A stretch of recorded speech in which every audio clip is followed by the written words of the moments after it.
Dipersembahkan oleh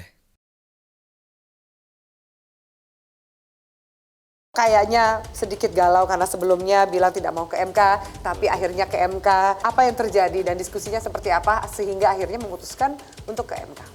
Ya tentu saya nggak bisa cerita detail ya mengenai apa yang terjadi, tapi saya termasuk di antara yang berpandangan bahwa memang solusinya ya harus mengikuti jalan konstitusi, yaitu maju ke MK. Terlepas dari apapun pandangan kita terhadap MK ya, terlepas dari apapun pandangan kita terhadap lembaga-lembaga negara, ya itulah jalan yang harus ditempuh. Ada pandangan yang agak kurang positif terhadap MK, karena kan hampir semua politisi pernah berhubungan dengan MK. Gitu. Saya rasa memang di setiap lembaga negara selalu aja ada kelemahannya, dan tinggal bagaimana persepsi terhadap kelemahan lembaga negara itu. At the end of the day, keputusannya adalah keputusan bulat, keputusan bersama. BPN maju ke MK. Mahkamah itu mahkamah yang sangat sakral. Ya. Kemudian juga aturan mainnya juga sudah jelas. Kalau bisa ya harus istiqomah. Kalau memang gugatlah dengan sepenuh hati, dengan penuh kekhidmatan dan penuh kecermatan.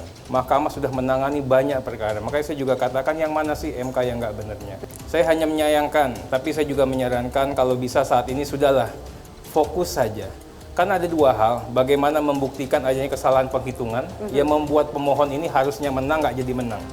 Itu butuh saksi, butuh bukti. Sesuatu yang sudah menjadi rahasia umum, ya itu kalau masyarakat yang nggak punya kewenangan eksekusi disuruh membawa bukti, itu sering kesulitan. Dia soal kecurangan, soal persepsi MK itu adalah persepsi yang sudah terlanjur muncul. Image dari MK ini sepertinya kurang positif gitu. Banyak yang kemudian isu kecurangan atau mungkin transaksional. Ya, saya kira sebelum ke sana saya ingin kembali dulu. Sejak sebelum pemungutan suara, narasi-narasi yang dibangun oleh pihaknya pasangan calon nomor 2 kan sudah sangat meragukan pelaksanaan yang jujur lah, termasuk juga kalau nanti suaranya tidak mencapai, tidak akan bawa ke MK, nggak ada guna. Kalau di dalam transisi dari otoritarian ke demokrasi itu ada yang disebutkan suatu kesepakatan bersama bahwa rule, institution, insentif, disinsentif sebagai suatu yang disepakati akan ditaati bersama, itu saatnya kita akan mencapai konsolidasi demokrasi. Di dalam MK itu 2 atau 3 orang tidak bisa mempengaruhi keputusan MK itu dalam pengambilan keputusan seperti musyawarah itu. Ketika kita merumuskan undang-undang pemilu itu, 4 dari pimpinan pansus RUU-nya, 3 adalah dari koalisi yang sekarang ada di 02. Jadi punya peran yang sangat signifikan 4 fraksi yang ada di 02 itu di dalam merumuskan ini. Dimanapun di dunia ini, ketika kita bersepakat menyelesaikan suatu sengketa itu ke lembaga adjudikasi, lembaga peradilan, itu pasti ada yang kalah dan menang. Ya. Dan dimanapun di dunia itu juga biasa.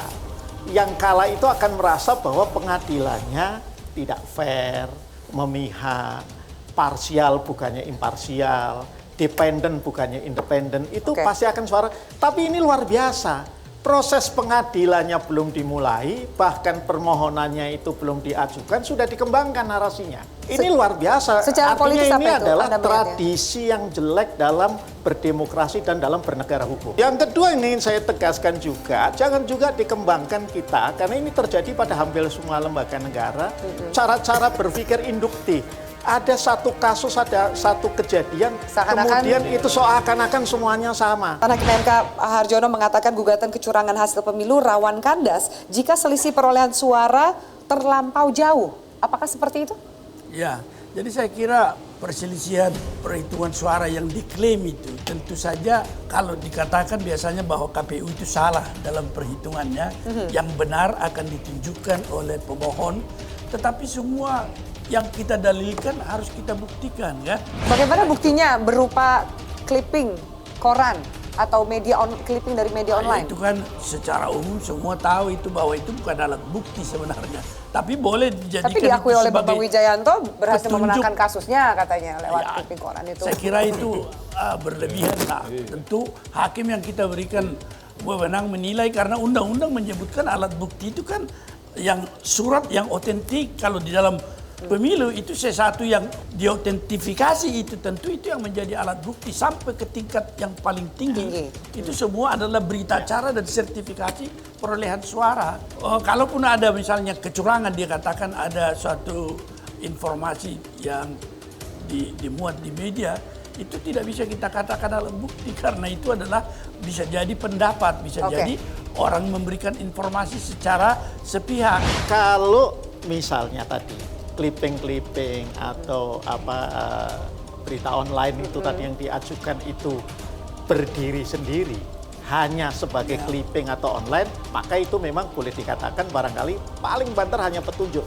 Petunjuk itu hanya punya makna dalam pembuktian, saya kira Prof ya, apabila dia kemudian dikuatkan dengan alat bukti yang lain. Apa alat bukti yang lain? Tadi sudah disebutkan. C1, DA, DB, hanya sebagai tambahan lah, plus saksi. Masyarakat berharap tidak ada lagi konflik elit yang memecah masyarakat. Ya, jadi konstitusi kan sudah mengatur, jadi kita ikuti jalan konstitusional.